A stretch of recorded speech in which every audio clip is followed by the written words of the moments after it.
The Grand Theft Auto series may have glamorized life on the wrong side of the law, but the Precinct asks, what if being the good guy was as just chaotic and just as fun?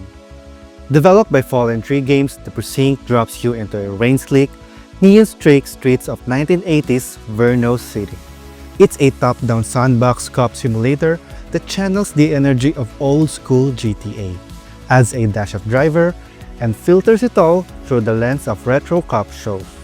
It's not always polished, and the gameplay loop can wear thin over time. But while Badge still shines, the Precinct gives players a novel twist on the sandbox formula.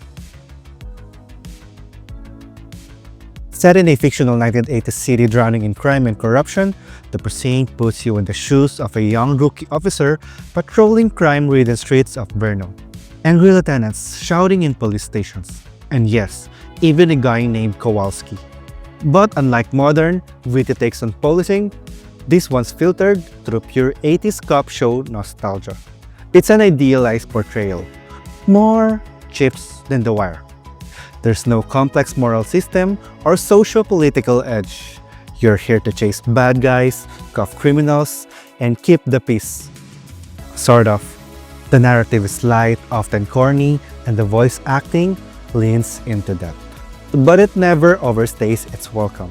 And honestly, the cheesiness works in its favor. At its core, the Precinct is about responding to crimes, whether on foot or behind the wheel.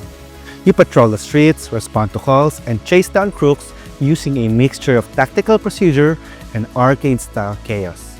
There's an XP system tied to how well you follow the rules. Check IDs, use lethal force, avoid collateral damage. Break protocol, and your daily XP gains drop.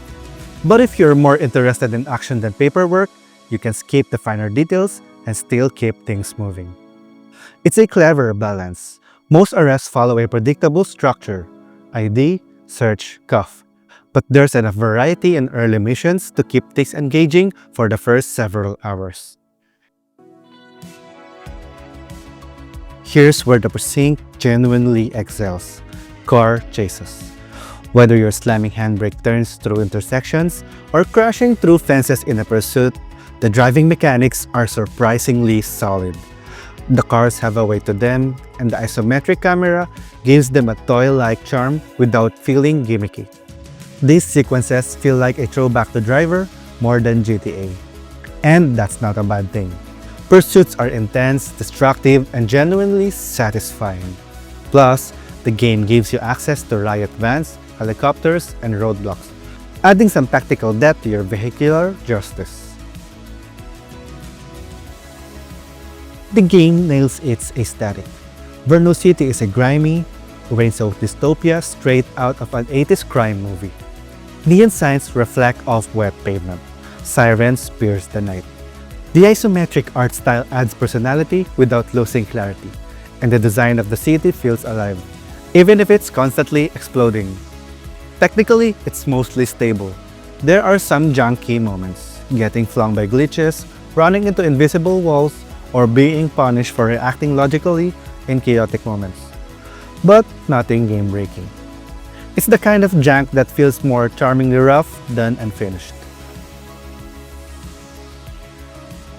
The soundtrack leans into a synth-heavy 80s nostalgia, with pulsing beats and lo-fi tension tracks that match the city's tone. It's not overly dramatic or cinematic. It feels grounded in a TV cut drama roots the game draws from. Radio chatter, gunfire, and screeching tires all sound sharp and responsive. Voice acting is hit or miss. Some lines land, others feel straight out of a parody. But in context, it kind of fits. There's an upgrade system that rewards you with new tools and improved gear.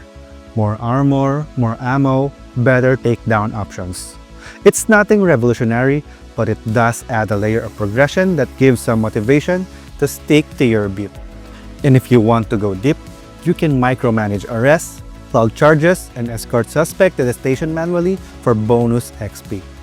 Or you can skip it all, stay in your cruiser, and respond to the next incident. The game gives you options, and the flexibility is appreciated. The Precinct isn't just trying to be the next Cyberpunk or GTA. What it's trying to do is give you the fantasy of being a cop in an 80s TV show. Sirens on, doors kicked down, and crooks cuffed. The procedural gameplay starts strong, dips into repetition by the final few hours, and occasionally frustrates with inconsistent logic. But the strong chases, excellent aesthetic, and earnest love for its setting carry it through. It's nostalgic, weird, and surprisingly engaging. If you're into sandbox chaos with a badge and a baton, this one's worth a ride along. So, what do you guys think? Would you suit up and patrol the streets in the Precinct?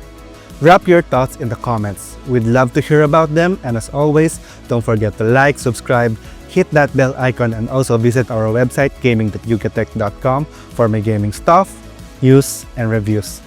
This is Anton, and I'll catch you guys on the next one. Peace.